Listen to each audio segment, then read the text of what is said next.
أعوذ بالله السميع العليم من الشيطان الرجيم بسم الله الرحمن الرحيم لقد من الله على المؤمنين إذ بعث فيهم رسولا من أنفسهم يتلو عليهم آياته ويزكيهم ويعلمهم الكتاب والحكمة وَإِن كَانُوا مِن قَبْلُ لَفِي ضَلَالٍ مُبِينٍ۔ حضرات،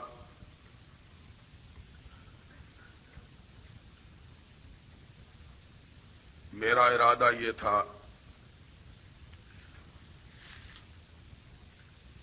کہ آج کے اس اجتماع میں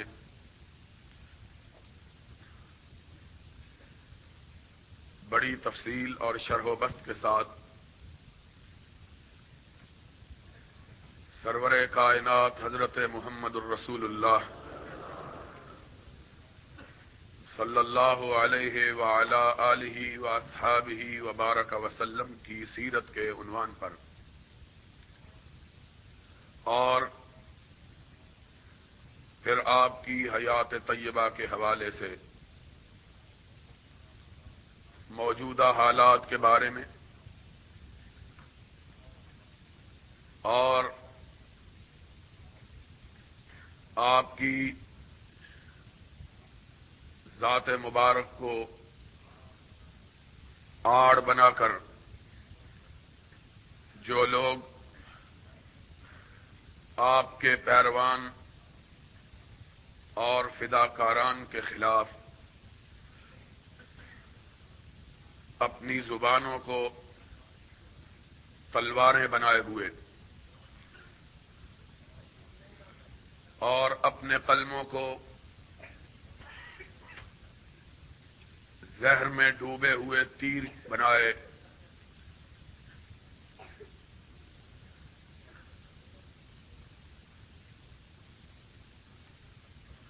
ملک کے امن و امان سے کھیلنا چاہتے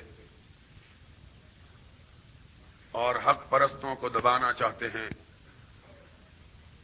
ان کے بارے میں گفتگو کروں گا، لیکن عربی کے ایک پرانے شاعر نے کہا ہے ما کل ما یتمنى المرء مدرکہ تجری الریاح بما لا تشتہی السفن۔ ہر چیز جو انسان چاہے اس کا ہونا ممکن نہیں ہوتا، بسا اوقات ہوائیں اس طرف کو چلتی ہیں کہ کشتیوں کا رخ ان کے الٹ ہوتا ہے۔ اچانک اسلام آباد سے مدینہ یونیورسٹی کے چانسلر جناب ڈاکٹر عبداللہ صالح العبید،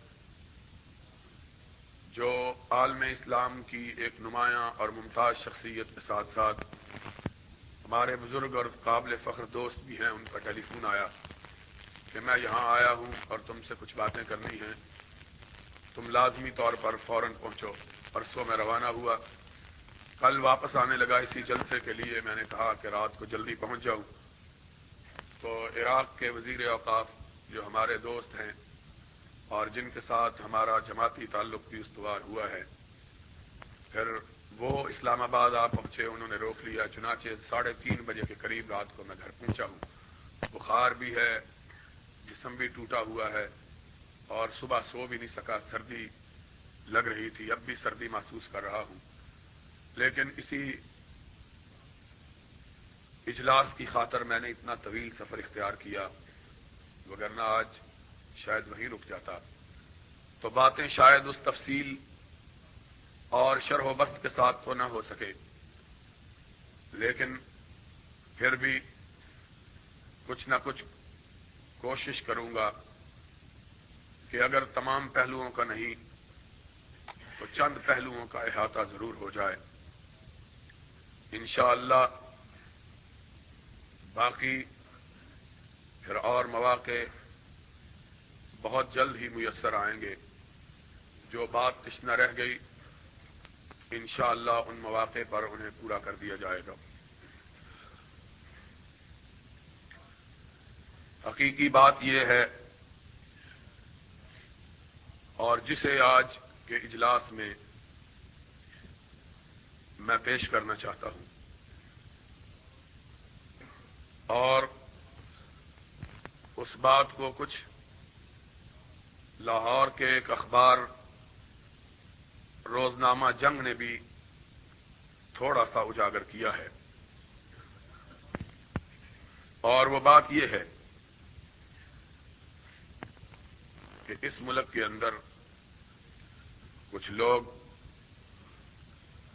محبت رسول کی آڑ لے کر سرور کائنات علیہ الصلوۃ والسلام کا نام نامی لے کر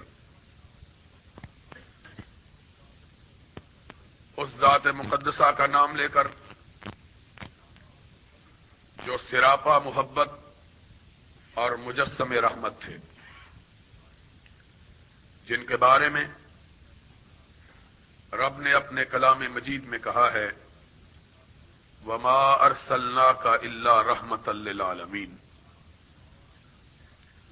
اور جن کے بارے میں حدیث پاک میں آیا ہے کہ زندگی کے طویل سالوں میں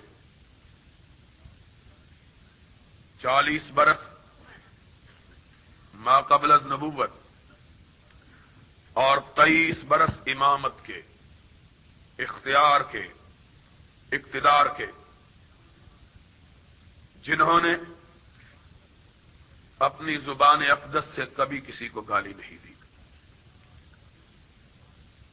کبھی کسی کے بارے میں سخت کلمہ استعمال نہیں کیا، کبھی کسی کو دکھ نہیں پہنچایا، اور انس کی روایت میں رضی اللہ تعالیٰ عنہ، میں نے 10 سال حضور اکرم صلی اللہ علیہ وسلم کی صحبت میں اور خدمت میں دن رات بسر کیے۔ چھوٹا سا تھا، خدمت میں کوتاہی بھی ہو جاتی تھی، غلطیاں بھی ہو جاتی تھی، لغزشیں بھی ہو جاتی تھی، خطائیں بھی ہو جاتی تھی، لیکن اس 10 سال کے طویل عرصہ میں کبھی میں نے نبی کی زبان اقدس سے اف تک نہیں سنا۔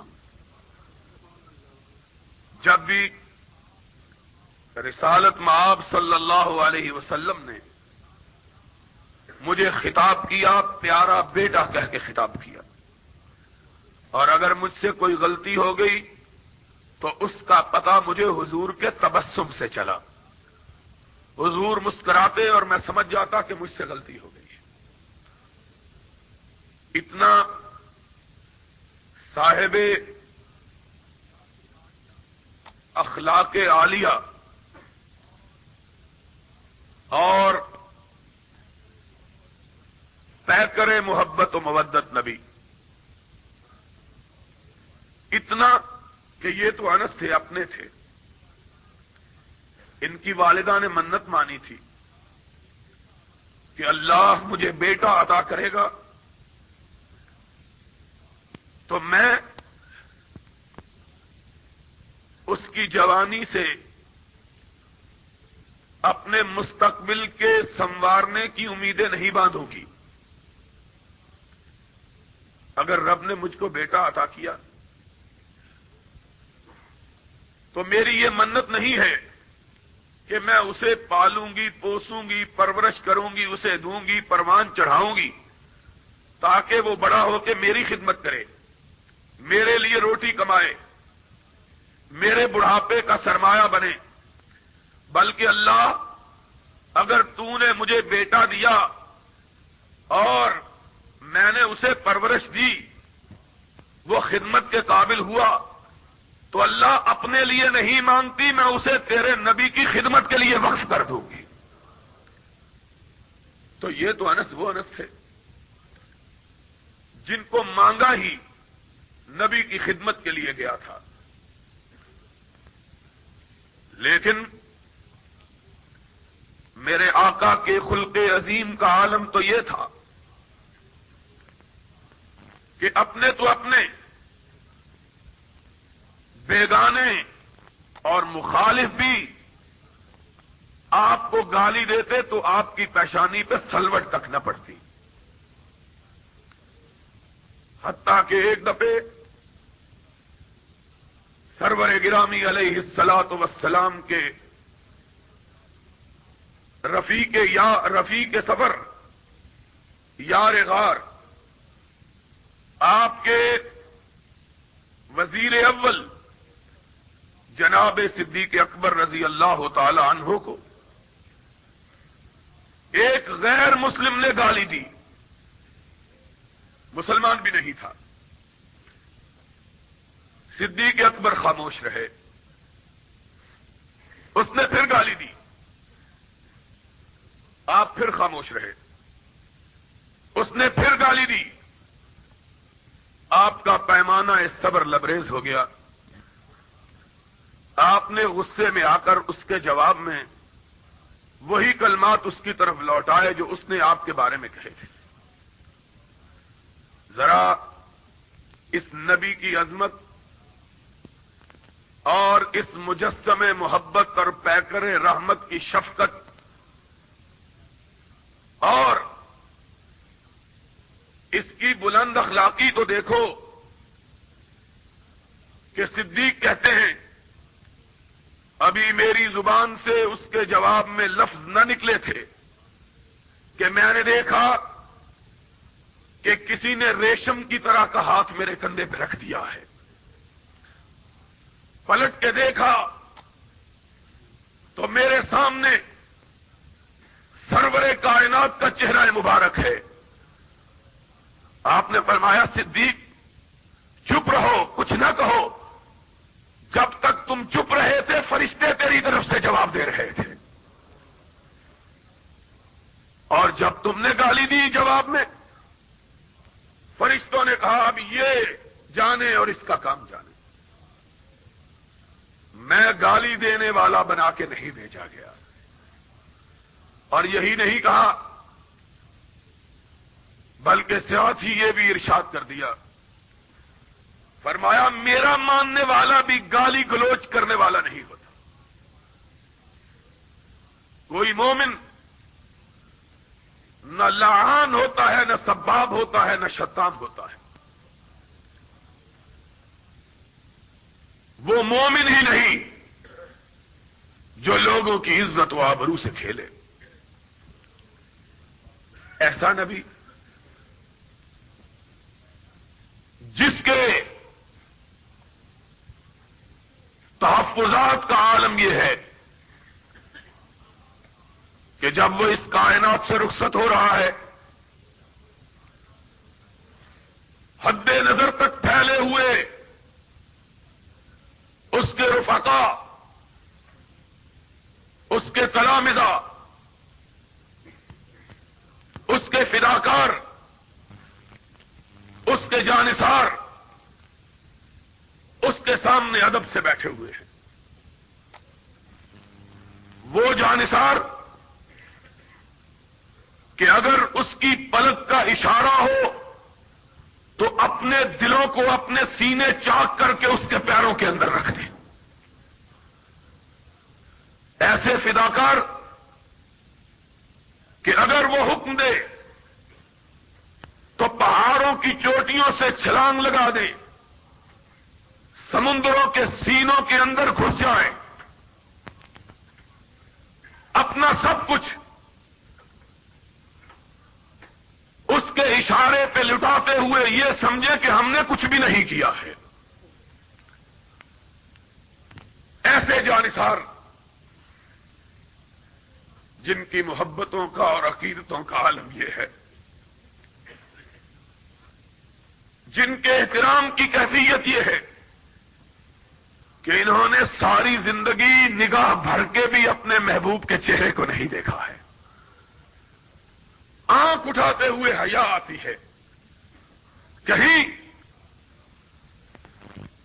پوری نگاہ سے دیکھنا نبی کی توہین نہ ہو جائے۔ اتنا پیار،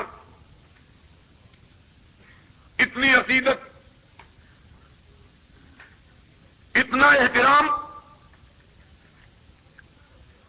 کہ سرور وقت حضرت محمد الرسول اللہ صلی اللہ علیہ وسلم کی طرف آنکھ اٹھا کے دیکھنا بھی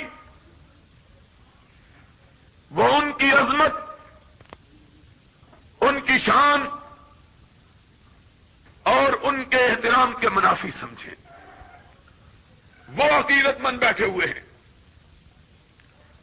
سرور گرامی علیہ الصلوۃ والسلام کا آخری دور ہے، آپ کے آخری ایام ہیں. اختلاف کی بات تو ہم سے یہی ہے نا، ہم کو گالی دینے کا سبب یہی ہے نا. ہمارا جرم اور ہمارا قصور یہی ہے کہ ہم نبی کی زندگی کے ابتدائی حالات کا بھی ذکر کرتے ہیں اور آخری کا بھی ذکر کرتے ہیں. اور جرم کیا ہے؟ تم اگر 12 وفات کہو تو توہین نہیں ہوتی، اگر ہم کہیں کہ نبی کی وفات ہو گئی ہے تو توہین ہو گئی ہے. اختلاف کا سبب کیا ہے؟ وجہ کیا ہے اختلاف؟ اور پھر میں بات کو بہت زیادہ نہیں پھیلانا چاہتا. ابھی بہت سے دوستوں نے اپنی بات کہنی ہے، لیکن میں پوچھتا ہوں آخر ہمارے خلاف برہمی کا سبب کیا ہے؟ کل تک تم 12 وفات کہہ کر جلوس نکالتے تھے تو درست تھا. آج ہم کہتے ہیں کہ نبی کے آخری ایام تھے جس کے بعد نبی فوت ہو گئے تو توہین کیسے ہوگی؟ اور پھر ان بنیادوں پر یہ کہتے ہو کہ امام کعبہ کے پیچھے نماز نہیں ہوتی، امام مدینہ کے پاس پیچھے نماز نہیں ہوتی. اور ہم نے اگر کہا کہ جس کی نماز امام کعبہ کے پیچھے نہیں ہوتی اس کے پیچھے ہماری نماز بھی نہیں ہوتی ہے، پھر اس میں تکلیف کی بات کیا ہے؟ ہمیں سمجھ نہیں آئی. میں یہاں موجود نہیں تھا. یہ اخبارات یہ اس کا فوٹوگرافر ہے، کوئی نمائندہ تو نہیں ہوگا شاید، لیکن خسرو نے کہا تھا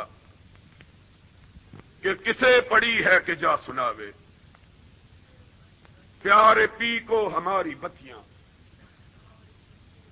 نہ انگ چینا نہ نیند نینا، نہ آپ آویں نہ بھیجے پتیاں.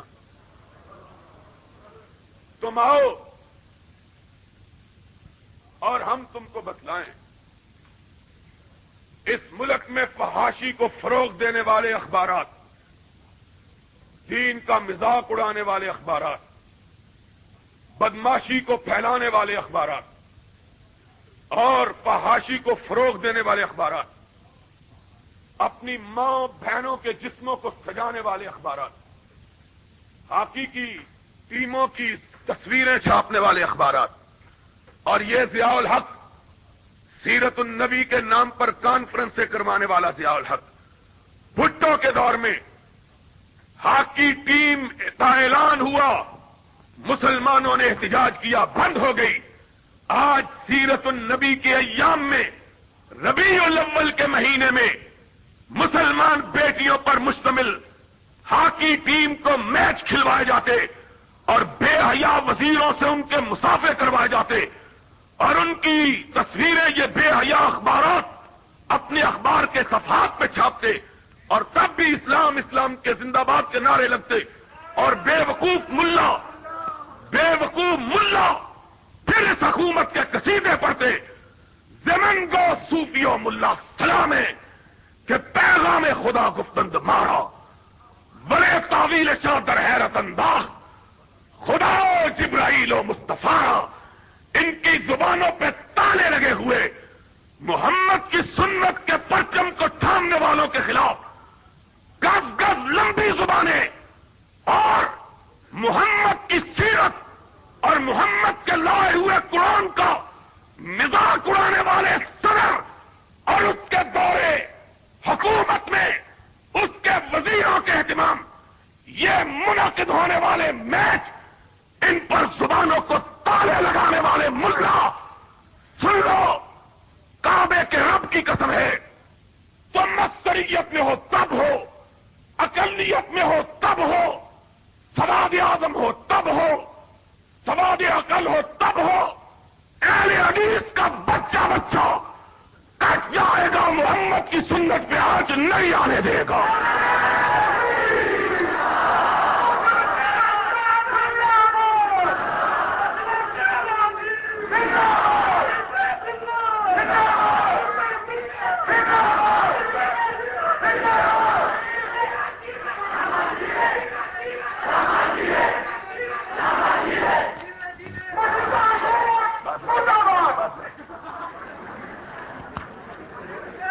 آج ہمارے خلاف سب بات کرتے ہو سمجھتے ہو کہ ہم تمہیں کچھ نہیں کہیں گے میں نے کہا تھا جنگ فورم میں سینے پہ ہاتھ مار کے کہتا ہوں بے غیرت نہیں ہوں وہ کوئی اور ہوگا ہم نہ ہوں گے سن لو یہاں بعض لوگ گرو نانک کا مذہب قائم کرنا چاہتے ہیں کہ با مسلمہ اللہ اللہ با برحمن رام رام ٹی وی کے فنکار جن کو ٹی وی نے ملا بنایا ہے اخباروں نے جن کو مولوی بنایا ہے وہ کہتے ہیں ہر ایک کے پیچھے نماز ہو جاتی ہے تمہاری نماز شیعہ کے پیچھے بھی جائے تمہاری نماز قبر پرست کے پیچھے بھی جائے اور بعض لوگ یہ نعرے بلند کرتے ہیں ایک امام ایسا ہونا چاہیے یہ امام زمان گولیاں بیچتے بیچتے ملا بننے والے حکومتوں کی مصلحتوں پر اقتدار والوں کی مصلحتوں پر ملا قرار دیے جانے والے سن لو کعبے کے رب کی قسم ہے جو رسول کی سنت کی پاسداری کے سلسلے میں کعبے کے امام کے پیچھے اور رسول کے مصلی کے وارث امام کے پیچھے نماز نہیں پڑھتا حکومت کا قانون بھی آ جائے ہم اس کے پیچھے نماز پڑھنے کے لیے تیار نہیں ہے کیا کہتے ہو تم کیا کہتے ہو سن لو میں کہتا ہوں میں کہتا ہوں نہ بزدل ماں کا بیٹا ہوں نہ بزدل ہوں سن لو اگر یہ بات ضیاء الحق ہے کعبے کے رب کی قسم میں اس کی صدارت کو ماننے کے لیے تیار نہیں ہوں کیا ملا یہ 2 رکعت کے امام کچی روٹی اور پکی روٹی پڑے ہوئے اور مبارک ہو ان لوگوں کو جنہوں نے کام شیعوں کے پیچھے بھی نماز پڑھنے کے لیے ان کو مبارک ہو جو صدیق کو گالی دیتا ہے میں اس کے ایمان کو ماننے کے لیے تیار نہیں اس کی امامت کو کیسے مانوں گا تم بے غیرت ہو تمہیں بغیر کی سلامت ہو ہم دنیا میں اسی لیے بدنام ہیں اور خدا کے فضل و کرم سے قیامت کے دن یہی سرٹیفکیٹ بدنامی کا ہماری نجات کا سبب بن جائے انشاءاللہ کہیں گے خونے نہ کر دیں مو کسیرا نہ کشتائیں خونے نہ کر دیں کسیرا نہ کشتائیں جرمم ہمی کے عاشق روئے تو گشتائیں کوئی گناہ نہیں کیا چوری نہیں کی ڈاکہ نہیں ڈالا کسی کی عزت پہ حملہ نہیں کیا لیکن اگر ہم کو کہو کہ امام کائنات کی امامت کے ماننے سے دستکش ہو جائیں اس کو چھوڑ کر روسیاہوں کو اپنا امام مان لیں اس کے رخ زیبا سے اپنی نگاہ ہٹا لیں اور اس کے چہرے کو دیکھ لیں کہ جس کا چہرہ دیکھنے سے آدمی کو رات کی روٹی بھی میسر نہیں آتی ہے، جمعراتیوں کے پیچھے نمازیں پڑھنے، مردوں کے پیچھے نمازیں پڑھنے ہم سے نہیں ہوتا۔ جاؤ اور ظفر، ایس ایم ظفر، یہ نیا مفتی پیدا ہوا ہے، کیا کہیں، یہ کچھ دوست ہیں، داور حشر، میرا نام آیا مال نہ پوچھ، کہ اس میں کچھ پردہ نشینوں کے بھی نام آتے ہیں۔ ظفر بھی بولا ہے اسلام کے موضوع، جاری نہ ہوتی تو میں اس کو بتلاتا کہ جو بدبخت پیر پگاڑا کو اپنا پیر مانتا ہے اس کی بدبختی میں شبہ کیا ہو سکتا ہے، جو جواریے کو اپنا پیر مانے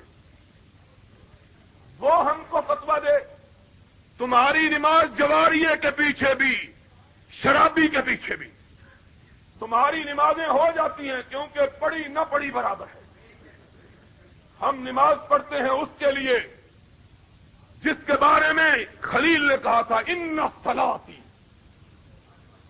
و نسکی و محیای و مماتی للہ، نہ نیاز اس کے سوا کسی کے لیے، نہ نظر کسی کے لیے۔ تمہارا جینا بھی پیر کے لیے، مرنا بھی پیر کے لیے، اللہ تمہیں قبر بھی اسی کی نصیب کر دے تاکہ عذاب میں کمی نہ ہو، اس کے لیے اسپیشل عذاب کے فرشتے رکھے گئے ہیں۔ ہم سے کیا بات کرتے ہو؟ کہتے ہیں جی بڑی، اور وہ بات کرتے ہیں جنہوں نے ساری زندگی کبھی نماز پڑھی نہیں، جن کو عید کی نماز پڑھنی نصیب نہیں ہوئی ہے کبھی۔ دلتانہ بھی بولا ہے، سارے ملک کو دو لخت کروانے والا، کہتا بڑا افسوس ہوا ہے سنی شیعوں کے پیچھے نہیں پڑتے، شیعہ سنیوں کے پیچھے نہیں پڑتے، جب یہ ہوگا میں بھی پڑھ لوں گا۔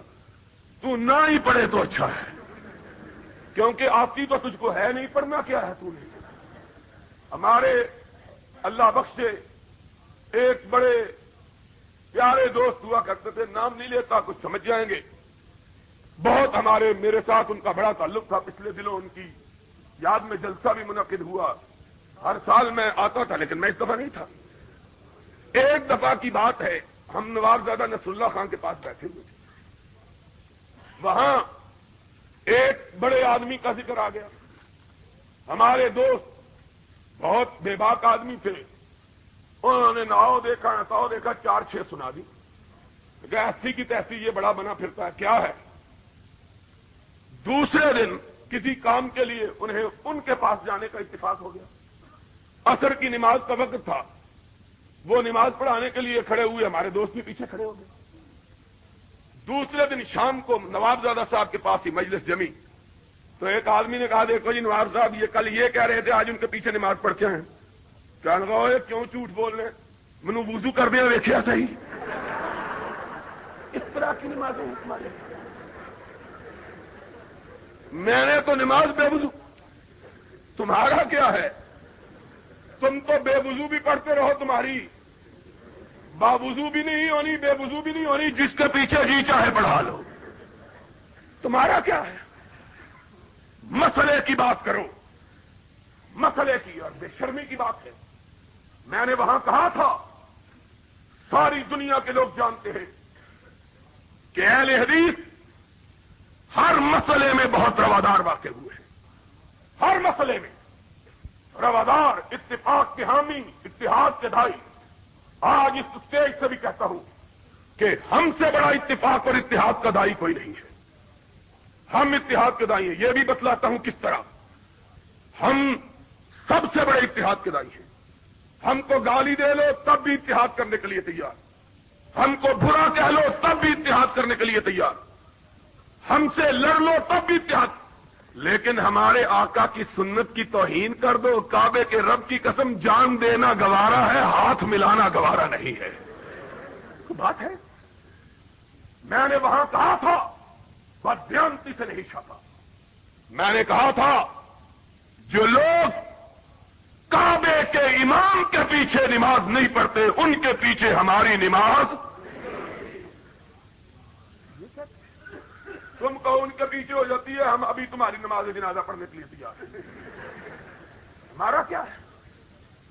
ہم تمہارے پیچھے بھی پڑھنے کے لیے تیار ہیں، تمہاری بھی پڑھنے کے لیے تیار ہیں، لیکن اگر تم کہو کہ کعبے کے مدینے کے، اور پھر کہتے کیا ہے؟ فتویٰ چھپا کہ جس نے مدینے کے امام کے پیچھے نماز ادا کی اس کا نکاح ٹوٹ گیا۔ ایک عورت نے مجھ پر ٹیلی فون کیا، اس نے کہا علامہ صاحب نماز میرے خامن نے پڑھی ہے، نکاح میرا ٹوٹ گیا ہے، اس میں جرم میرا کیا ہے؟ میں نہیں سمجھی بات۔ نماز تو میرے خامن نے پڑھی، نکاح مولوی نے میرا توڑ دیا ہے، میرا کیا قصور ہے؟ میں نے کہا نہ تیرے خامن کا قصور ہے نہ تیرا قصور ہے، قصور اس بدبخت مولوی کا ہے۔ اس نے کہا کئی گھروں سے ہمیں نکاح کا بلاوا نہیں آیا، چلو اسی بہانے تجدید نکاح کی فیس تو مل جائے گی۔ یہ تو وہ لوگ ہیں۔ ہمارے سیالکوٹ کی بات ہے مولوی سلیمان صاحب، میں خدا کی قسم کھاتا ہوں، مرزا صاحب سن رہے ہیں، میں اللہ کی قسم اپنا ذاتی واقعہ بیان کرتا ہوں۔ ہمارے محلے کے پاس ایک نابینا حافظ صاحب ہوا، ہمارا محلہ سارا وابیوں کا تھا۔ اللہ کا شکر کچھ ہمارے اندر تب بھی سختی آ گئی ہے کہ ہمیں اس طرح کی کوئی بات دیکھنے کا موقع ہی نہیں ملا۔ کیوں جی حافظ صاحب ساری وابی تھے گرد و پیش میں۔ ہمارے محلے کے سامنے ایک محلہ تھا، میں چھوٹا سا تھا 10-9 برس کا، جب میں نے قرآن حفظ کیا، یہ حافظ عالم بیٹھا ہوا، یہ میری غلطیاں نکالا کرتا تھا، میں جا کے ایک حافظ تھا پڑوس میں، نکاح اسی لیے توڑتے پھوڑتے رہتے ہیں کہ پھر نکاح کی فیس ہمیں مل جائے۔ جو لوگ یہ کہیں، اور عقیدہ کیا ہے؟ عقیدہ یہ ہے کہ سرور کائنات متصرف فی الکائنات ہے، ان کا اختیار اور ان کا اقتدار ساری کائنات میں ہے، اور حضور اسی طرح زندہ ہیں جس طرح کس سے پہلے؟ نہیں وفات تو ہی نہیں۔ اب عقل ہو تو کوئی پوچھے کہ کس سے پہلے؟ یہ احمد سعید کاظمی، میں نے آج تک کسی ملا کا نام نہیں لیا، لیکن آج نام لینے پر مجبور ہو گیا ہوں۔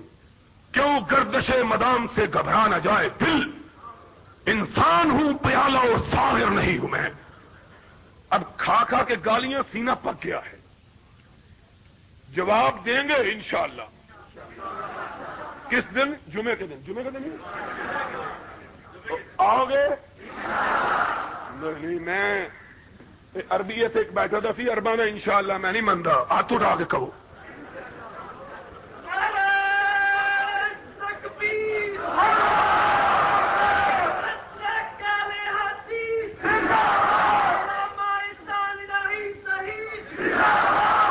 کہا اس ملا نے توہین کی بات کر رہے تھے، قاری پروفیسر سعید صاحب بھی عجیب سادہ آدمی ہے، میں نے دیکھا جہاں بندہ پروفیسر ہو جاتا وہ سادہ ہو جاتا نہ جی۔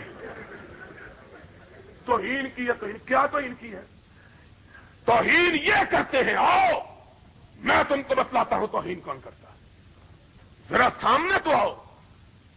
میں پچھلا جمعہ یہاں پہلا جمعہ میں نے پڑھایا ہے، میں گیا ہوا تھا مصر، یمن اور سعودی عرب کانفرنسوں کے سلسلے میں۔ آتے ہی لوگوں نے بتلایا، بڑی ٹیپیں سنائی، بڑی گالیاں۔ میں نے کہا یار ان کے سنانے کی کیا ضرورت ہے، ان کا چہرہ دیکھ کے ہی گالیوں کا تصور یاد آ جاتا ہے۔ اور کسی نے کہا نا، کوئی بندہ گیا، سارے گاؤں والے اس کو کہتے بدھو ہے بدھو ہے، اس نے کہا گاؤں ہی چھوڑ دو، اس گاؤں میں کیا رہنا، جس سارے گاؤں والوں نے بدھو کا نام ہی رکھ دیا ہے۔ ایک دوسری بستی میں چلا گیا، وہاں تو نور پہ روٹی لیں گا، کوئی ایسی حرکت کی، اس نے کہا بدھو ہے تو کتوں آ گئے ہیں؟ اس نے کہا تجھ کو کیسے پتا چل گیا ہے میرا نام یہ؟ اس نے کہا تیرے چہرے میں اتنے فٹک پہ ہی دیے۔ ان کی میں نے کہا ان کو بتلانے کی کیا ضرورت ہے کہ گالیاں دی، ان کے چہرے پر ہی گالیاں لکھی ہوئی ہیں۔ ماشاء اللہ، ان سے کوئی اور چیز کی توقع کیا رکھی جا سکتی ہے؟ حیرانگی کی بات تو تب ہے کہ گالی نہ دیں، اگر گالی دیں تو تعجب۔ اور قرآن سنانا ہماری قسمت میں، گالی سنانا ان کی قسمت میں، یہ تو اپنی اپنی قسمت کی بات ہے۔ تو کہا گالیاں توہین، میں نے کہا جس کو غزالی دوراں اور متکلم زمان کہتے ہیں، اور جو سب سے بڑا ان کا رہنما ہے احمد سعید کاظمی، سید احمد سعید کاظمی صاحب، ہم بے ادبی سے نام نہیں لیتے، خدا ان سے جو چاہے سلوک کرے، ہمارا کیا ہے؟ سید صاحب نے اپنی کتاب حیات بعد الممات نام رکھا حیات بعد الممات، اور لکھتے کیا ہیں؟ کہا لمحے بھر کے لیے نبی پہ موت کا جھونکا آیا اور گزر گیا، اور جب آپ کے صحابہ آپ کو اٹھا کر دفن کرنے کے لیے لے جا رہے تھے، ذرا سننا بات، جب آپ کے صحابہ آپ کی چارپائی کو اٹھا کر آپ کو دفن کرنے کے لیے لے جا رہے تھے، حضور آنکھیں کھولے ہوئے باتیں کر رہے تھے۔ ہنستے ہو اور رو ماتم کرو، ہنسنے کی بات نہیں، رونے کی بات ہے۔ مولوی بس کر، رونے کی بات ہے، ہنسنے کی بات نہیں۔ میں نے کہا اس سے بڑی نبی کی توہین کیا ہو سکتی ہے؟ ظالموں، یہ فاطمہ کا بابا ہے جس کے بارے میں یہ گستاخی کرتے ہو۔ تمہارا باپ ہو اور آنکھیں کھولے ہوئے باتیں کر رہا ہو، میں دیکھوں تم اس کو مٹی کے نیچے کیسے دفن کرتے ہو۔ تمہارا باپ نہیں تھا نا، فاطمہ کا باپ تھا، یہ عائشہ کا شوہر تھا، اس لیے اس کے بارے میں ایسی گستاخی کرتے ہو۔ کبھی اپنی بیٹیوں کے باپ کے بارے میں بھی تو ایسی بات کرو کہ وہ باتیں کر رہا تھا، آنکھیں کھولے ہوئے تھا، اور ہم اس کو اٹھا کے، تم نے کیا تاثر دیا ہے قوم کو؟ صدیق و فاروق، وہ فاروق کہ رسالت کے احترام کا عالم یہ تھا، ایک آدمی نبی کی بارگاہ میں حاضر ہو کر اونچی آواز سے گفتگو کرتا ہے، فاروق کے چہرے پر سلوٹیں پھیل جاتی ہیں، صحابی کہتے ہیں فاروق کے لب پھڑپھڑا رہے ہیں، چہرہ غصے سے سرخ ہے۔ کیا دیکھا؟ نبی کی نگاہ پڑی، فاروق کے چہرے کو دیکھا، پھر اس کے ہاتھ پہ نگاہ گئی، دیکھا تلوار کے دستے کو پکڑے ہوئے ہاتھ لرز رہا ہے۔ نبی نے کہا فاروق رک جاؤ، فاروق رک جاؤ، فاروق رک جاؤ۔ فرمایا آقا، آنکھوں میں آنسو آ گئے، آقا میرے سامنے کوئی آپ سے اونچی آواز میں بات کرے، کعبے کے رب کی قسم ہے اگر آپ کا احترام رکاوٹ نہ بنتا تو اب تک اس کی گردن کٹ چکی ہوتی۔ ان کے بارے میں کہتے ہو، ان کے بارے میں کہتے ہو کہ انہوں نے زندہ حضور کو دفن کر دیا تھا۔ حضور آنکھیں کھولے ہوئے باتیں کر رہے تھے اور منو مٹی حضور کے اوپر ڈال دی تھی۔ کوئی تمہیں حیا نہیں آتی؟ اس ملا کو کہو جس نے یہ لکھی ہے، ایک دن کے لیے ذرا وہابیوں کو تو تجربہ کرنے دے اپنی ذات اقدس پر، ذرا دیکھ تو صحیح، ہم مولوی سلیمان کو گورکنڈ بنا کے تیرا حشر کیا کرواتے ہیں، تو دیکھ تو صحیح، حیا نہیں آتی۔ اور یہ تو سعید کاظمی صاحب تھے۔ اب ذرا بات سن لو، عادت نہیں ہے مجھ کو، لیکن گرچہ ہو مشاہدہ حق کی گفتگو، بنتی نہیں ہے بادہ و ساغر کہے بغیر۔ آج تم نے اگر مجبور کر دیا ہے اپنے اکابر کے چہروں کی نقاب کشائی پر تو ذرا سن لو، گستاخی کی بات کرتے ہو۔ میں نے ایک کتاب لکھی، پتا ہے نام نہ لینا ممنوع ہے، یہ ٹھگنے، یہ ہم جیسے بلند قامت لوگوں کی کتابوں کو ممنوع قرار دیتے ہیں اور سمجھتے ہیں ہم کہیں گے اچھا جناب، میں نے تب بھی کہا تھا، آج بھی کہتا ہوں، لاہور کے اس جلسے میں تمہارا یہ حکم میرے بوٹ کی نوک پر نہیں مانتا، جاؤ جو جی چاہے کر لو۔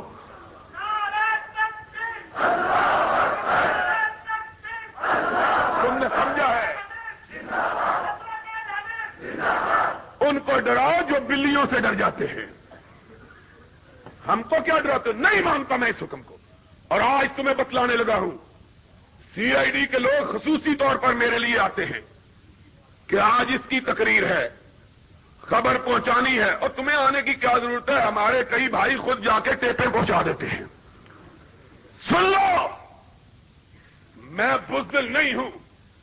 جب تم نے پابندی کا اعلان کیا کہ البریلویہ پر پابندی ہے, اس کے بعد 6 ایڈیشن میں نے چھاپے ہیں. جاؤ جو جی چاہے کر لو. تم کس کو ڈراتے ہو؟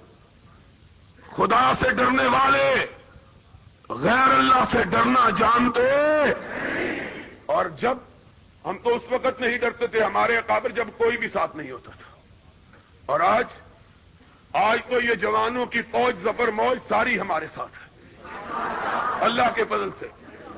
گئے دن کے تنہا تھا میں انجمن میں, گئے دل کہ تنہا تھا میں انجمن میں, یہاں اب میرے راستہ اور بھی ہیں انشاءاللہ. اب یہ مسلک کے دیوانے, مسلک کے پروانے, مسلک کی شمع پر قربان ہونے والے سینکڑوں ہزاروں نہیں لاکھوں تک جا پہنچے ہیں. اور بتلاؤ, رسول کے دیے ہوئے مسلک کے لیے قربانی دو گے؟ رسول کے عطا کیے ہوئے مسلک کے لیے قربانی دو گے؟ تم کب کی بات کرتے ہو؟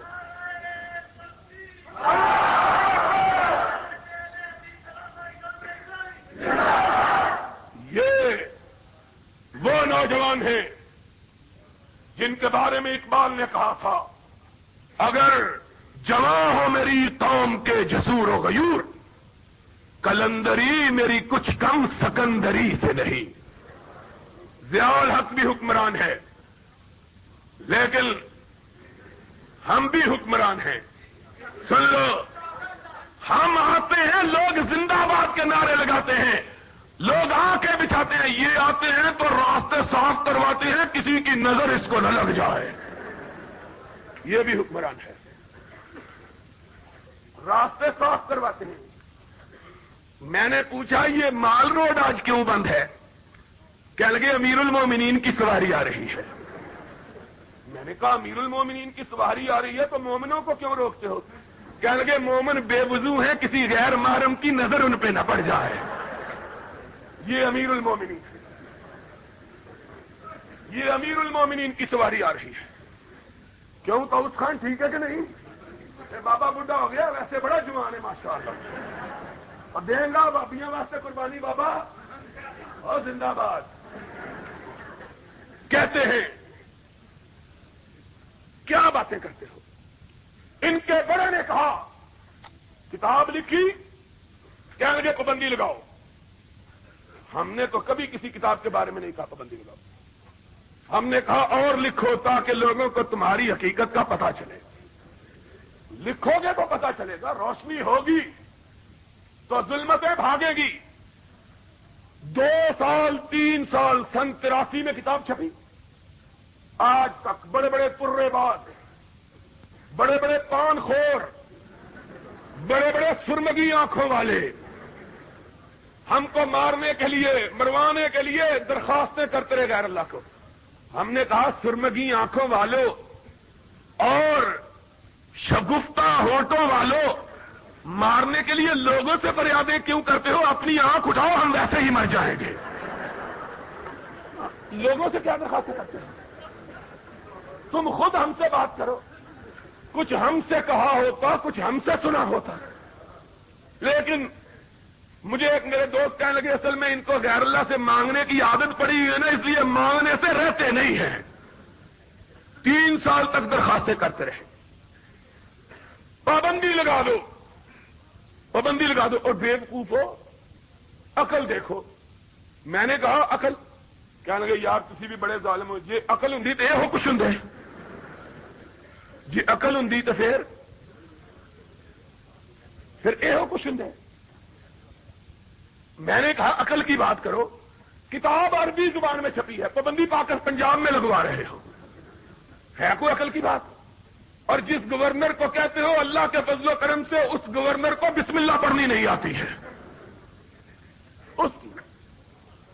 وہ اب کیا ہے گورنر کی بات، ماشاءاللہ جا رہا ہے، ایسی کی تیسی ان کی۔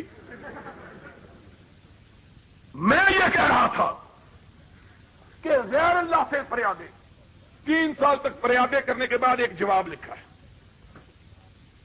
جواب میں کیا لکھا ہے؟ میں نے لکھا کہ جناب ان کے بڑے جو تھے بڑے کالا رنگ تھا ان کا۔ دیکھو میں نے کنزن نہیں لکھا، ویسے میں نے اس سراپا بیان کیا کہ ان کا رنگ اتنا کالا تھا کہ اس کو دیکھ کر شب کی سیاہی بھی آدمی کو بھول جاتی تھی، اتنا کالا رنگ۔ اور میں نے کہا، میں نہیں کہتا، ان کے بیٹے نے کہا ہے، ان کے بھتیجے نے اپنی کتاب میں لکھا ہے کہ رنگ گہرا گندمی تھا۔ رنگ، یہ گہرا گندمی کیا ہوتا ہے؟ گندمی تو ہوا مولوی سلیمان کا، اور گہرا گندمی کس کا ہے؟ کوئی ہے چھوٹا چھوٹا، کوئی بندہ اٹھ کے کھلو جائے، کوئی نہیں، ادھر جا کے دیکھ لیں گے۔ گندمی تو ہم نے سنا ہے، یہ گہرا گندمی کیا ہوتا ہے؟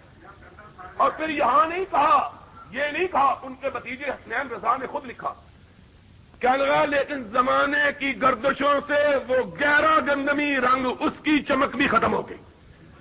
اس کی چمک بھی، کیا مطلب ہے؟ اب کوئی بات باقی رہ گئی ہے؟ کوئی بات رہ گئی ہے باقی؟ یہ میں نے ویسے ہی چلتے چلاتے لکھا، کوئی بات نہیں دی۔ اب رنگ تو اللہ کے دیے ہوئے ہیں۔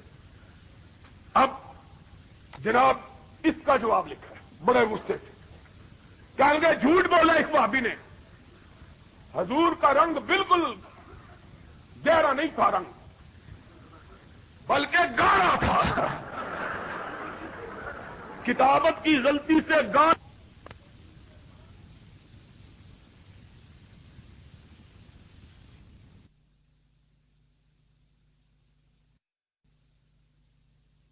کتابت کی غلطی سے گاڑھے کو گہرا لکھ دیا ہے۔ میں نے کہا ہوئے تم دوست، جس کے دشمن اس کا آسماں کیوں ہو، جس کے وکیل صفائی تم ہو، انشاءاللہ اس کو پھانسی لگنے سے کوئی بچا سکتا۔ مجھے بات یاد آ گئی، ہمارے دوست ہیں رفیق باجوہ صاحب، نیازی صاحب کا کیس تھا۔ نیازی صاحب کو 1 مہینے کے لیے سزا گورنمنٹ نے دی، 1 مہینے کے لیے جیل میں بھیجا اپنے نیازی صاحب۔ باجوہ صاحب ان کے وکیل مقرر ہوئے، سزا کی مدت ختم ہو گئی، باجوہ صاحب کے دلائل ختم نہیں ہوئے۔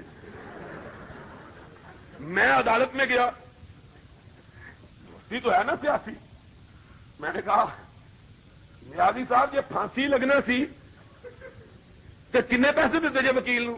کہیں گے 3200 روپیہ۔ میں کہا یہ کم 32 روپے میں کرنے تیار تھا، یہ پھانسی لگنا ہے، پھر 3200 روپیہ دینے کی ضرورت ہے؟ میں نے کہا باجوہ صاحب ایک نئی درخواست دے رہے ہیں مزاج میں۔ میں نے کہا، کہنے لگے کیا؟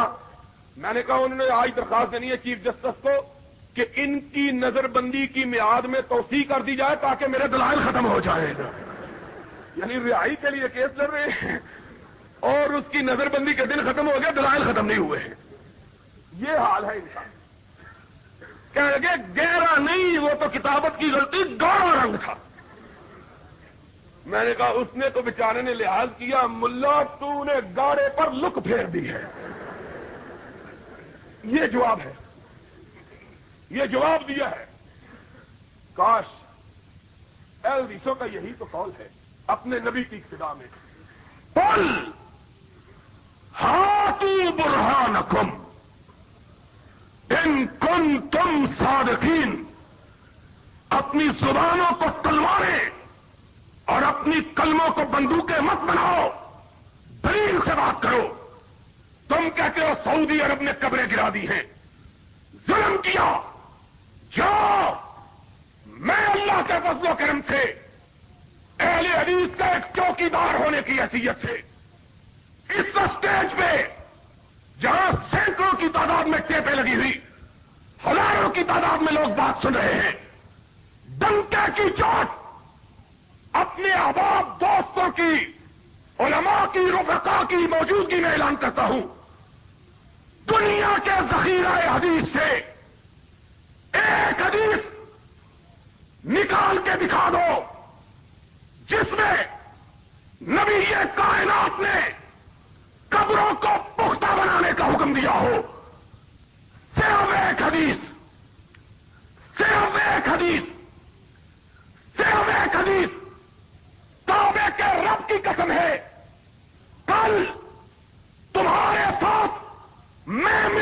سعودی عرب کے خلاف جلوس نکالوں گا اور کہوں گا کہ پختہ قبروں کو کیوں گرایا ہے، یا بتلاؤ نبی کی اپنی بیوی، وہ بیوی کہ جس کے مرنے کے بعد بھی نبی اس کو نہیں بھولا ہے۔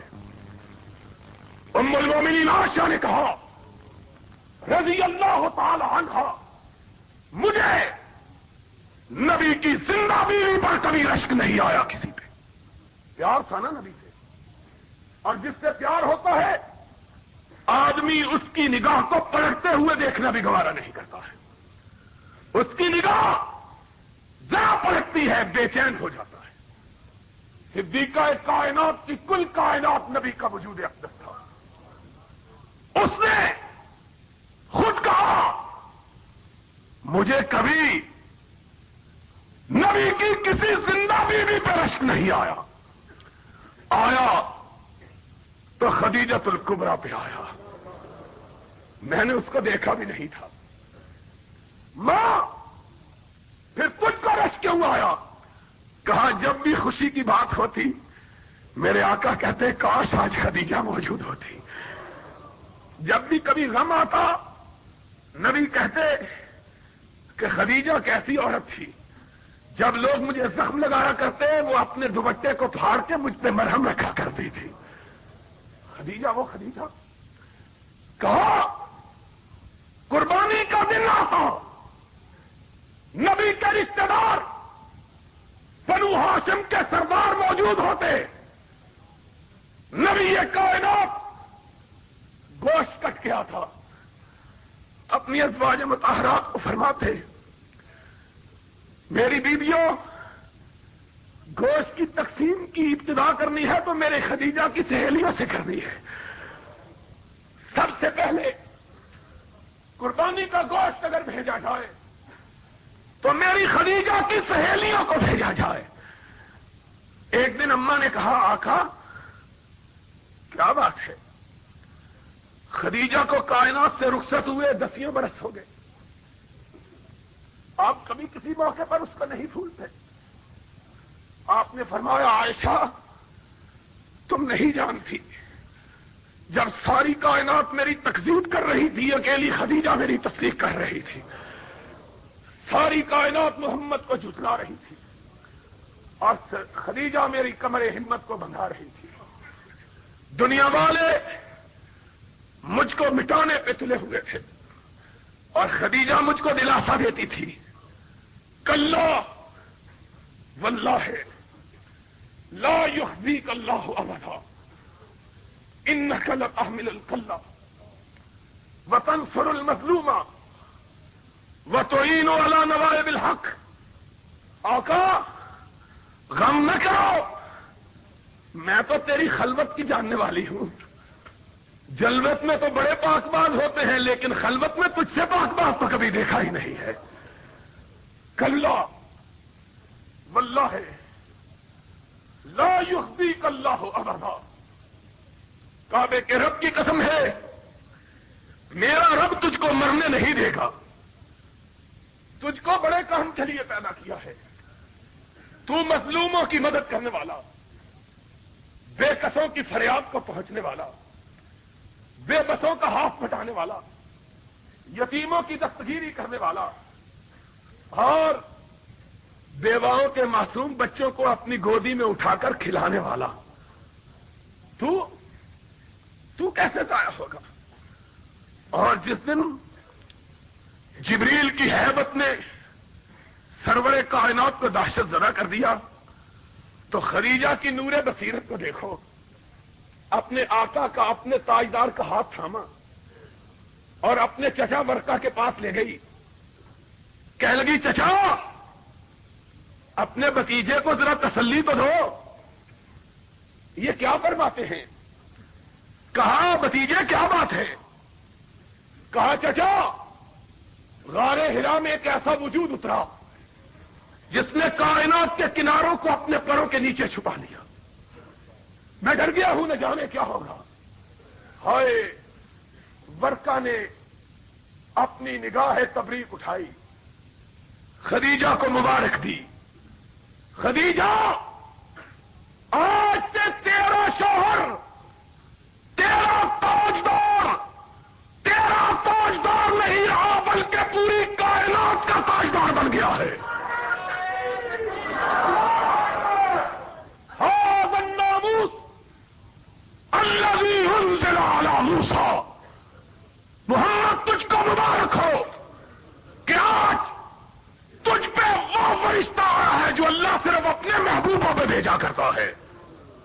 هذا الناموس، اور پھر اپنے اوپر نگاہ ڈالی، یا لیتنی کنت جزا، کاش، ہائے ہائے کتنی مبارک عورت ہے، اس کے رشتہ دار کتنے مبارک ہیں، اس کا نور بصیرت دیکھو لے کے کس کے پاس آئی ہے، یہ ہے نور بصیرت۔ اسی لیے کہا جاتا ہے مشورہ کرو تو کسی محب سے کرو، محبت کرنے والے سے، اچھے آدمی سے، کیونکہ مشورے والے بھی لٹیاں ڈبو دیتے ہیں۔ کہا یہ جتنے حکمران آئے ہیں ان کا بیڑا غرق اللہ کے فضل سے مشیروں نے کیا ہے، یہ مشورہ دینے والے ہیں، لیکن اس عورت کا نور بصیرت دیکھو، مشورے کے لیے لے کے گئی تو کس کے پاس لے کے گئی، کس کے پاس؟ ایسا جہاں دیدہ انسان، ابھی حضور نے کلمہ نہیں پڑھا، کلمے کی دعوت نہیں دی، پہلے ہی ایمان لے آیا، کہنا یا لیتنی کنت جزا، ہائے میں اس دن جوان ہوتا جب تیری قوم تجھ کو تیرے وطن سے نکالے گی، میں تیری مدد کرتا، ہائے ہائے۔ اسی لیے محدثین نے کہا ہے کہ انشاءاللہ دعوت سے پہلے ہی ورقہ کا انتقال ہو گیا، دعوت کا آغاز ابھی نہیں ہوا تھا۔ محدثین نے لکھا ہے انشاءاللہ جو لوگ فطرت پر اٹھیں گے اور جنہوں نے نبی کی دعوت کو نہیں پایا لیکن جنت میں جائیں گے، انشاءاللہ ان میں ورقہ ابن نوفل بھی ہوگا۔ یہ وہ بندہ ہے جس نے سنی بات، کہنا یا لیتنی کنت جزا، ہائے کاش میں اس دن جوان ہوتا جب تیری قوم تجھ کو نکالے گی، میں تیری مدد کرتا۔ نبی نے کہا اوا مخرجیہم، کیا میری قوم مجھ کو نکالے گی؟ فرمایا جس نے بھی تیری بات کی اس کو تیری قوم نے ضرور نقصان پہنچایا۔ اور وہابیوں خوش آ جاؤ، ورقہ کی حدیث کے مطابق آج نبی کے سچے ساتھی کائنات میں اگر ہو تو تم ہو، کیونکہ تمہیں بھی اسی طرح دکھ پہنچایا جاتا ہے جس طرح نبیوں کو دکھ پہنچایا گیا تھا۔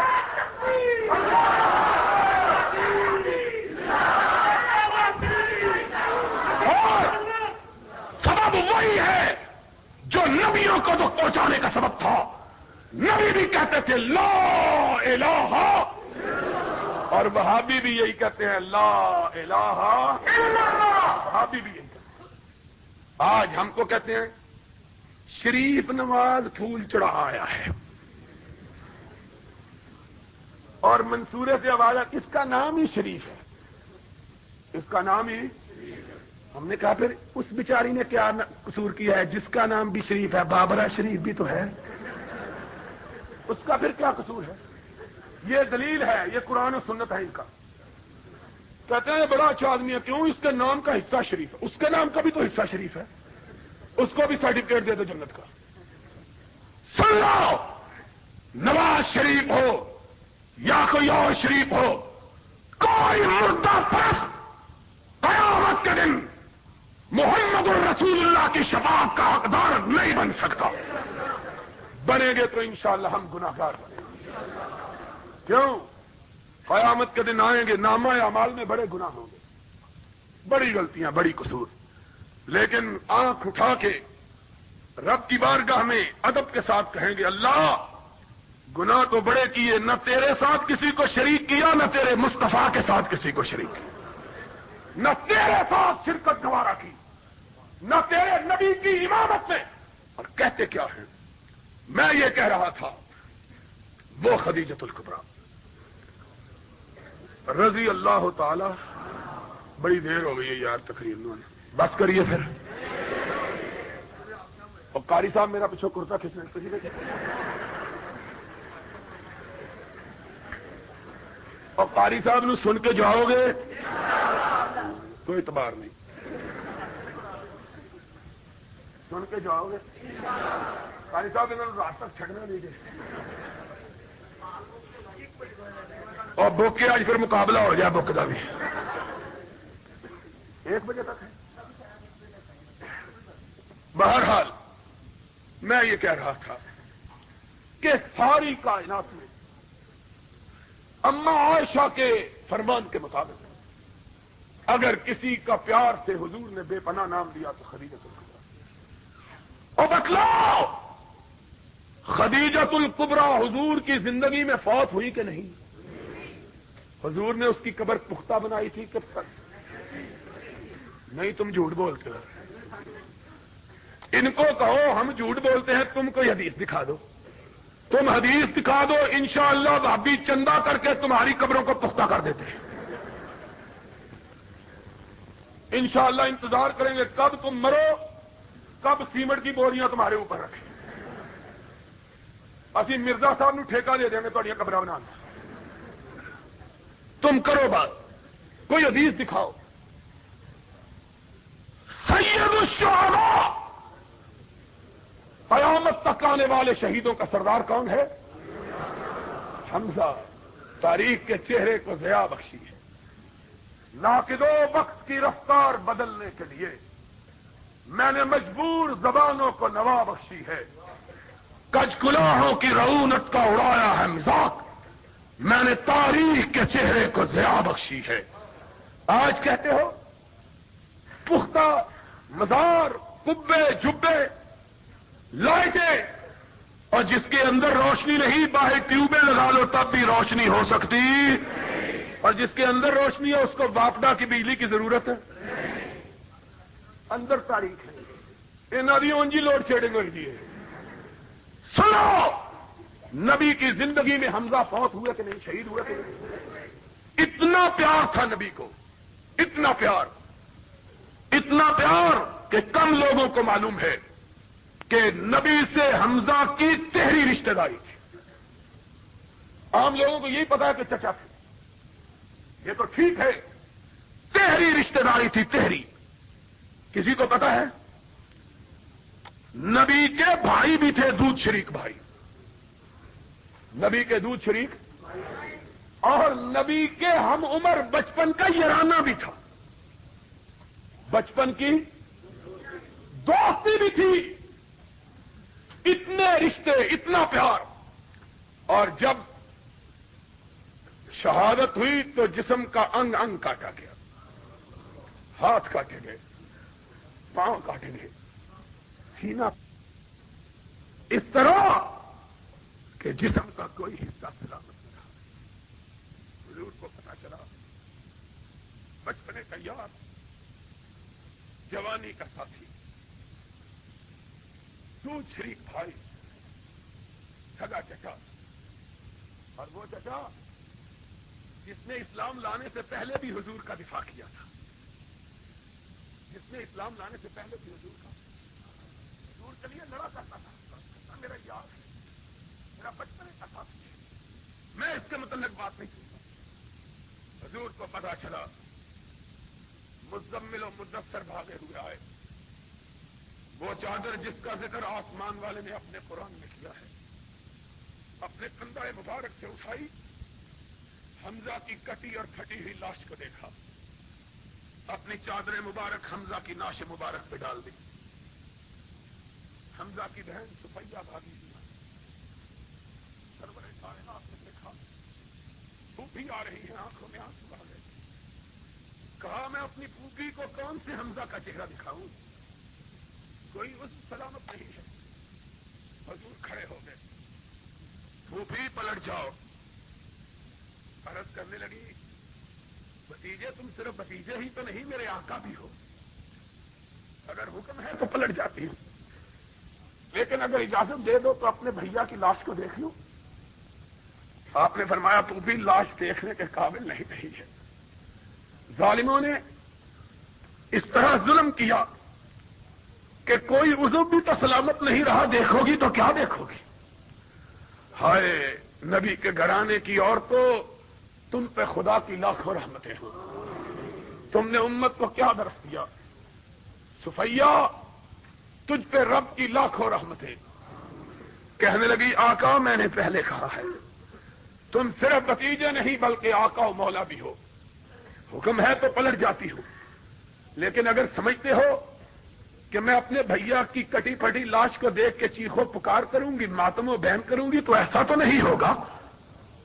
آقا میں جب اپنے بھیا کی کٹی ہوئی لاش کو دیکھوں گی تو سر اونچا کر کے کہوں گی اللہ تیرا شکر کہ تو نے میرے بھیا کو وہ موت عطا کی کہ اس نے اپنی بہن کا سر ساری بہنوں سے اونچا کر دیا ہے۔ کیوں؟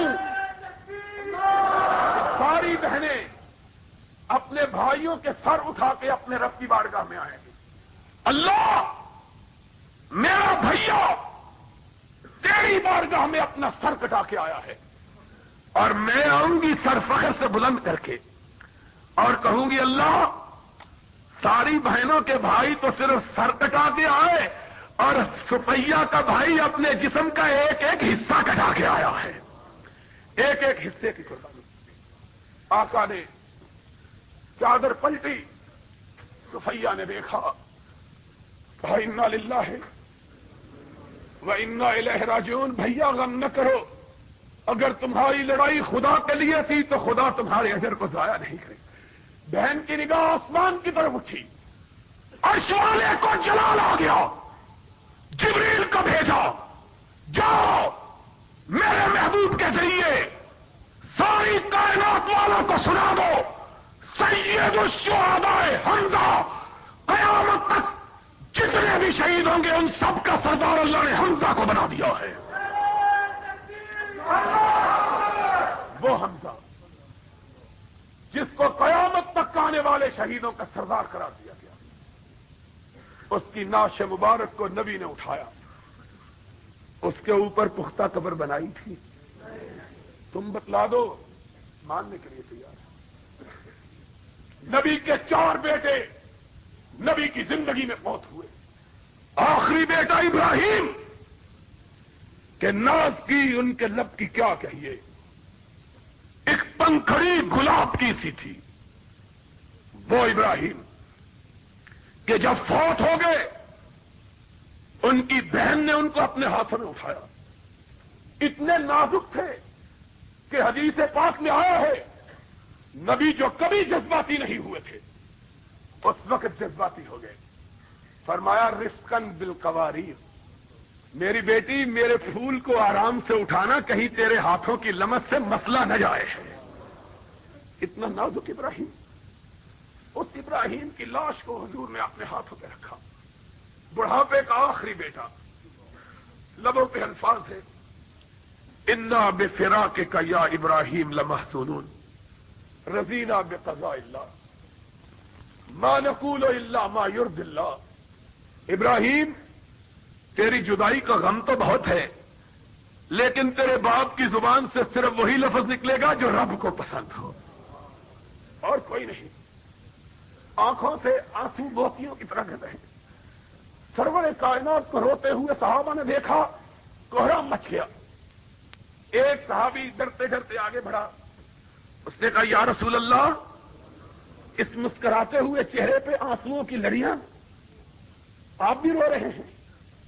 آپ نے فرمایا ساتھی یہ میرے جگر کا ٹکڑا تھا جو مجھ کو چھوڑ کے اپنے رب کے پاس چلا گیا ہے، اور انسان یہ خون اور گوشت کا پتلا، یہ غموں سے متاثر ہوتا، خوشی سے متاثر ہوتا ہے، لیکن زبان سے شکوے اور شکایت کی لفظ مومن نہیں نکالتا۔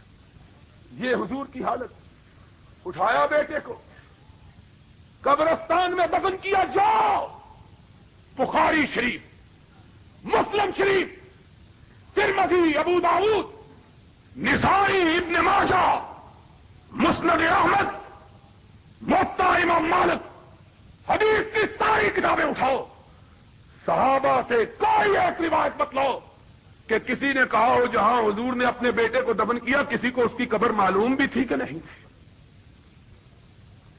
کپڑے مٹنے کے لیے فرمان رسول علی کو یہ اہل حدیثوں کے ہاتھ میں، ما رأیت قبرا مشرفا الا سویتا بلا صورتا الا طمستا، اے علی جاؤ جو بالش سے قبر اونچی نظر آئے اس کو برابر کر دو، جو مورتی نظر آئے اس کو مٹا دو۔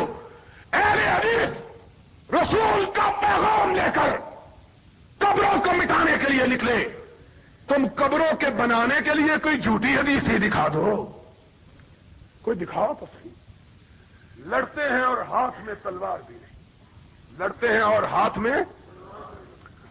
دوستو، ہمارا مسلک صرف ایک بات پہ مبنی، اور اس بات پہ فخر، اس بات پہ ناز، غرور نہیں کہ غرور اسلام کے اندر جائز نہیں، لیکن خدا کا شکر، اور تم بھی شکرانہ ادا کرو کہ آج اس گئے گزرے دور میں اگر کوئی خم ٹھونک کر سینے پر ہاتھ مار کر ڈنکے کی چوٹ یہ بات کہہ سکتا ہے کہ میرا مسلک صرف وہی ہے جو محمد الرسول اللہ نے ابو بکر عمر کو دیا تھا، اس میں کوئی ملاوٹ نہیں، کعبے کے رب کی قسم، وہ صرف ایک مسلک ہے اور وہ تمہارا مسلک اہل حدیث ہے، اور کوئی مسلک کائنات میں ایسا موجود نہیں ہے۔ جاؤ لوگوں سے پوچھو، ساری دنیا کے مسلک والوں سے، کوئی کہے گا بزرگ کی ملاوٹ ہے، کوئی کہے گا امام کی ملاوٹ ہے، کوئی کہے گا فقیہ کی ملاوٹ ہے، کوئی کہے گا محدث کی ملاوٹ ہے۔ ہم نے کہا جس میں بھی ملاوٹ ہو، چاہے ملاوٹ کتنی پاکیزہ ہی کیوں نہ ہو، اس کو خالص دودھ خالص وہی ہے جو بھینس کے تھنوں سے نکل کر آ۔ اگر اس کے اندر روح کیوڑا ملا دیا جائے تو دودھ خالص ہوگا، اگر اس کے اندر زمزم کا پانی ملا دیا جائے دودھ خالص وہی ہے جس کے اندر کوئی آمیزش نہیں، اور مسلک خالص وہی ہے جس کے اندر نہ کسی امام کی، نہ کسی فقیہ کی، نہ کسی محدث کی، نہ کسی شیخ کی، نہ کسی بزرگ کی، نہ کسی پیر کی، نہ کسی اونچے کی، نہ کسی کالے کی، نہ کسی گورے کی کوئی ملاوٹ نہ ہو، بلکہ بات وہی کہے جو محمد کریم نے کہی تھی، اور وہ کیا ہے؟ ایک ہاتھ میں رب کا قرآن ہو، دوسرے ہاتھ میں محمد کا فرمان ہو۔ انشاءاللہ جب تک ہم زندہ ہیں قرآن کو بھی اونچا رکھیں گے، محمد کے فرمان کو بھی اونچا رکھیں گے، جو لڑے گا اس کا مقابلہ کریں گے، پشت پھیر کر نہیں بھاگیں گے، کہ ہماری تاریخ میں پشت پھیرنے والے کو اپنے قبیلے کا فرزند نہیں سمجھا جاتا۔